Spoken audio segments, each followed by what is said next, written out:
Hello friends, welcome my YouTube channel. Today we are going to learn class 6 subject English topic 4.2 मोलाईज कॅथोनी. मागील व्हिडिओमध्ये मोलाईज कॅथोनी या स्टोरीचं मराठीत भाषांतर, explanation, स्पष्टीकरण हे या ठिकाणी मी केलेलं होतं. आता मोलाईज कॅथोनी याचे पॉइंटर्स या ठिकाणी आपण लर्न करणार आहोत. Pointers. Question number first, underline the words you find difficult in the story. या स्टोरीमध्ये जेही डिफिकल्ट वर्ड आहेत त्या वर्डखाली अंडरलाईन करायची. त्यानंतर त्यातला ए आहे, try to gauge their meaning from the context. त्यानंतर जे वर्ड, ज्या डिफिकल्ट वर्डखाली तुम्ही अंडरलाईन केलेली आहे तर त्या वर्डची मिनिंग हे या ठिकाणी तुम्ही समजून घ्यायचे. नंतर next B, list 10 of the words you find difficult.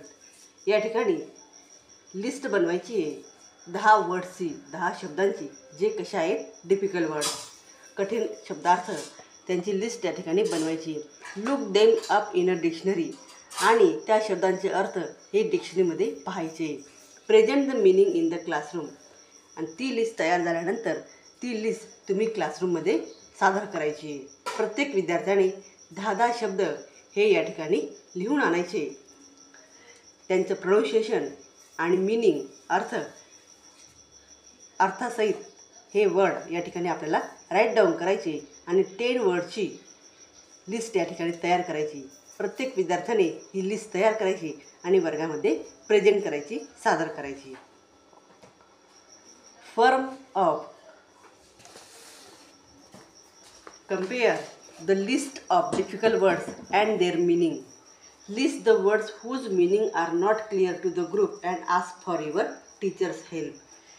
He list ज्यावेळेस तुम्ही वर्गात वाचाल, क्लासरूममध्ये वाचाल, त्यावेळेस त्यात ज्या शब्दांचे अर्थ हे तुम्हाला कळले नाही ते शब्द तुम्ही टीचरला विचारून टीचरच्या मदतीने ते शब्दांचे अर्थ या ठिकाणी क्लिअर करून घ्यायचे. अशा प्रकारे क्वेश्चन नंबर फर्स्ट या ठिकाणी आपल्याला सॉल्व करायचं आहे. त्यानंतर question number second, find answer to the following question from the passage. खाली काही क्वेश्चन दिलेले आहे आणि हे क्वेश्चन आपल्याला ही जी स्टोरी आहे मोलाईज कॅथोनी या स्टोरीमधून आपल्याला हे जे क्वेश्चन आहे या क्वेश्चनची आन्सर्स ही या ठिकाणी आपल्याला फाइंड आउट करायची, शोधायची. मग या ठिकाणी question number first, what terrible sight did young Molai see. मोलाईने या ठिकाणी कोणतं असं भयानक दृश्य पाहिलं होतं. तर या ठिकाणी माझ्या नोटबुकमध्ये क्वेश्चन आणि आन्सर्स मी राईट डाऊन केलेले आहे, तर ते तुम्ही या ठिकाणी पाहू शकता. Question number first, what terrible sight did young Molai see. मोलाईने त्या ठिकाणी कोणतं दृश्य, भयानक असं दृश्य हे पाहिलं होतं. Answer, Molai saw 1000 of snake lay dead of one of the sandbars. Brahmaputra नदीच्या जवळपास जे सँडबार होतं त्या सँडबारवर 1000 ऑफ स्नेक, हजारो साप हे त्या ठिकाणी मेलेले पडले होते. आणि हे आन्सर आपल्याला पॅरेग्राफ नंबर सेकंड, या पॅरेग्राफ नंबर सेकंडमध्ये हे आन्सर आपल्याला पाहायला मिळेल. त्यानंतर next question, what did many of the forest department people and village elder advise. या ठिकाणी फॉरेस्ट डिपार्टमेंटचे जे लोक होते त्यांनी आणि विलेज एल्डर्स जे त्या गावातील प्रतिष्ठित व्यक्ती होते त्यांनी त्याला काय सल्ला दिला.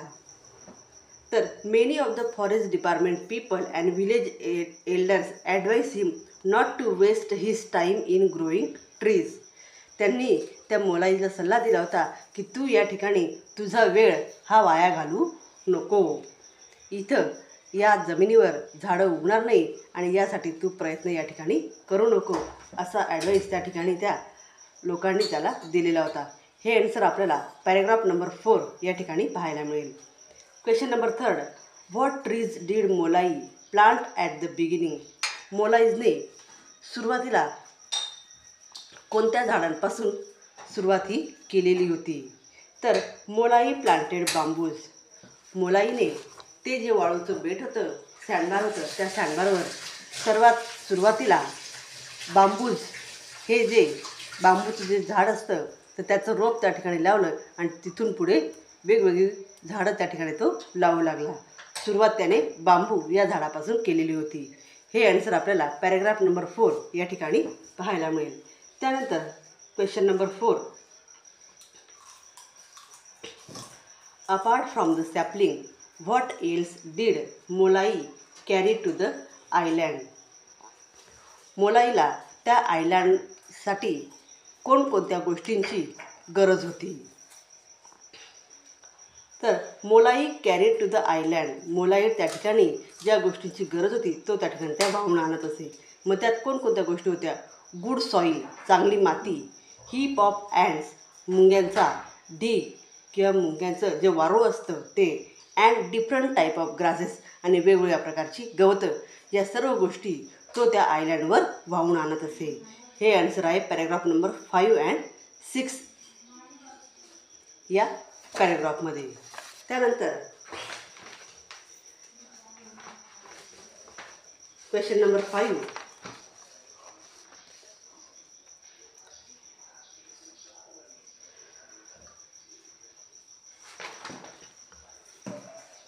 What other things came to the island with the trees?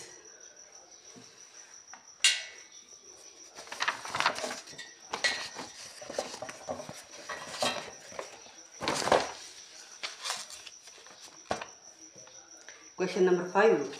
What other things came to the island with the trees?